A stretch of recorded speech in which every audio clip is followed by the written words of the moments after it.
It's a range of agreements being signed between China and Venezuela, both countries describing this as a new era in their relations. And in fact, President Maduro now repeatedly describes China as the big sister of Venezuela. In terms of the detail, what we're seeing is Chinese commitment for investment, personnel and technology, and a bit of money going into various Venezuelan industries. The key one really remains the oil industry here. It provides 95% of the foreign income of this country. Productivity at the big state giant PDVSA here has really crashed over the last few years, and we're going to see China trying to help bring up that productivity. That is in both Venezuela, of course, and in China's interest. China has lent Venezuela more than $50 billion over the last few years. It is paid back in oil. Therefore, it obviously wants to put up or bring up the productivity of that oil. Another interesting development we saw,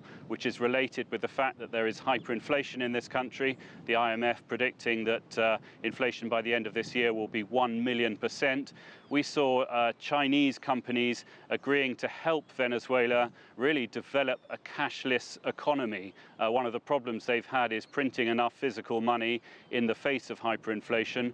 What we're going to see, it does seem, is that China helping Venezuela produce an ID card, which will also be a form of payment and a form of the government getting direct subsidies to the population in certain fields, including, for example, the purchase of gasoline. So a range of agreements between these two countries. They're both declaring this really is the beginning of a new era of relations. Stephen Gibbs, CGTN, Caracas.